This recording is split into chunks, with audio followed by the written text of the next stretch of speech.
सभी भारतीयों को नमस्कार, नमस्ते, राम राम।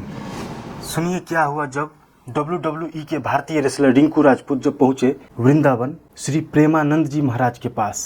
प्रेमानंद जी महाराज को तो आप जानते ही होंगे।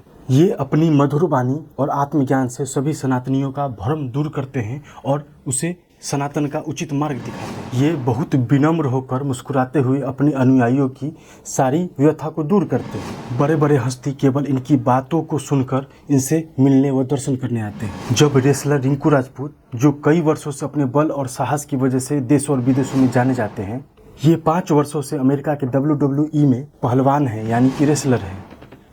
इनके प्रशंसक पूरे वर्ल्ड में लाखों करोड़ों की संख्या में हैं, जिनके कई वीडियो आते रहते हैं जिनमें वे भारतीय संस्कृति, सभ्यता और सनातन को गौरवान्वित करने के लिए और गर्व महसूस करने के लिए कहते हैं।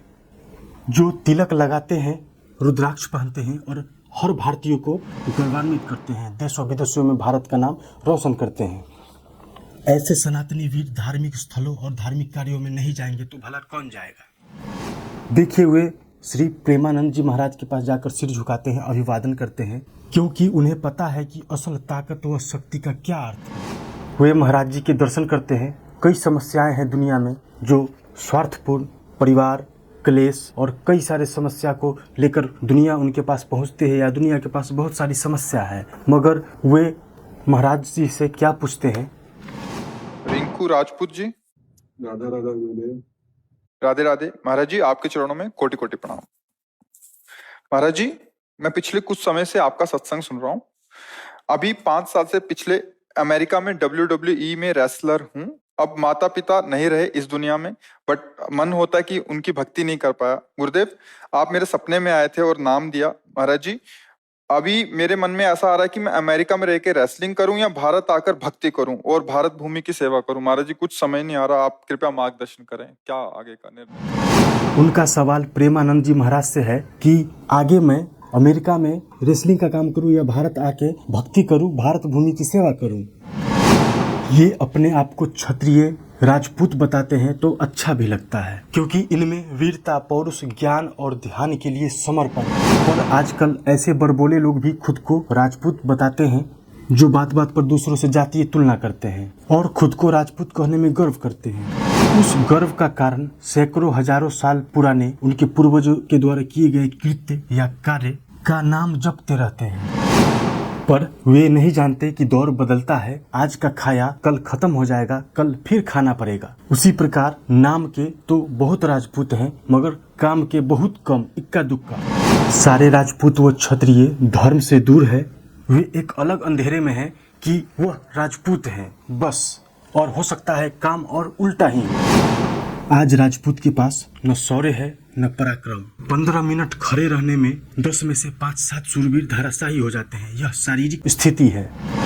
मानसिक स्थिति ऐसी है कि सही गलत में फर्क नहीं है, और जो फर्क बताता है, जो सही राह दिखाता है, उसकी बात नहीं मानते व नहीं समझते। इन्हें पता नहीं कि पूर्वजों के इतिहास को नोच नोच कर खाने से यह मिट जाएगा।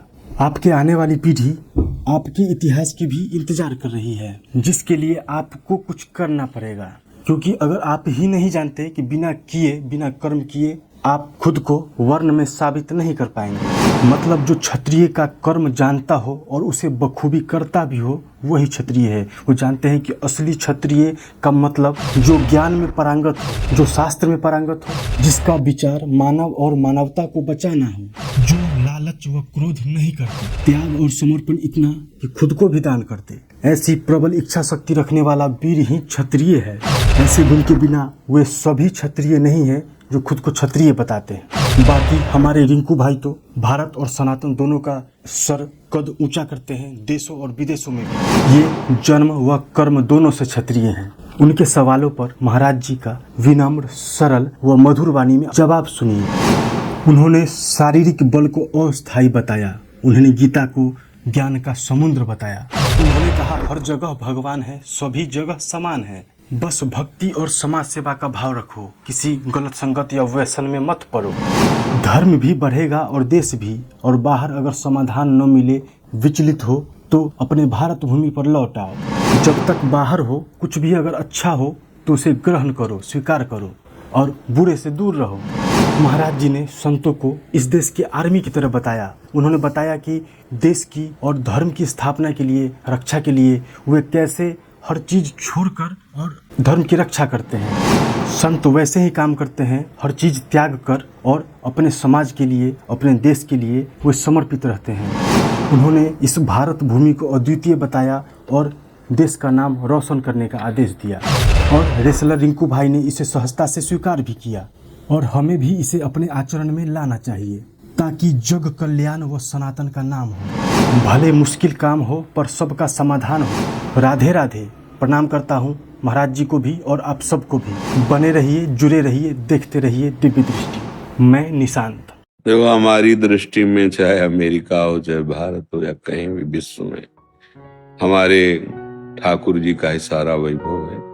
अनंत ब्रह्मांड उन्हीं के हैं। सकल भूमि गोपाल की या में अटक कहा। कहीं भी रहो, प्रभु के होके रहो।